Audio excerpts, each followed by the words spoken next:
آپ نے اکثر سنا ہوگا کہ ایک پاگل کتے نے انسان کو کاٹا اور اس کی وجہ سے انسان بھی پاگل ہو گیا اور اس کی موت ہو گئی۔ اس بیماری کو ریبیز کہتے ہیں۔ یہ تب ایک انسان کو لگتی ہے جب ایک ریبڈ اینیمل انسان کو کاٹتا ہے۔ ریبڈ اینیمل پاگل جانور بہت ایگریسو ہوتے ہیں، ہر کسی پر حملہ کر رہے ہوتے ہیں۔ ان کے منہ میں ایک جاگ بن رہی ہوتی ہے اور اسی جاگ یعنی منہ کے اندر جو سلیوا ہوتا ہے اسی کے اندر ریبیز وائرس ہوتا ہے۔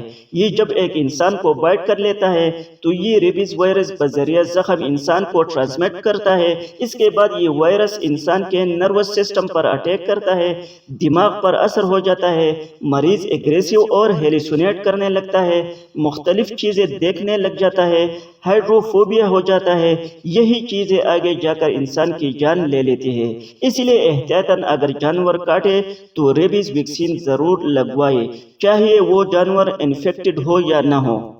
اگر ایک انسان کو ڈاگ بائٹ پاگل کتا کاٹتا ہے تو اسے کون سے انجیکشن اور کب لگوانے چاہیے؟ جب کسی کو ڈاگ بائٹ ہو جاتی ہے تو کوشش کریں کہ جلد نزدیکی ہیلتھ فیسلٹی لے جائیں اور ان کو وہاں doctor ARV anti rabies vaccine پہلے 24 ہورس یعنی کاٹنے کے بعد 24 گھنٹوں کے اندر لگائیں گے، سیکنڈ ڈوز کاٹنے کے بعد تیسرے دن اور تھرڈ ڈوز کاٹنے کے بعد 7ویں دن، فورتھ ڈوز کاٹنے کے بعد 14ویں دن، فائنل 5th ڈوز کاٹنے کے بعد 28ویں دن پر۔ اسی طرح 5 ڈوز لگانے سے ARV شیڈول کمپلیٹ ہوگا۔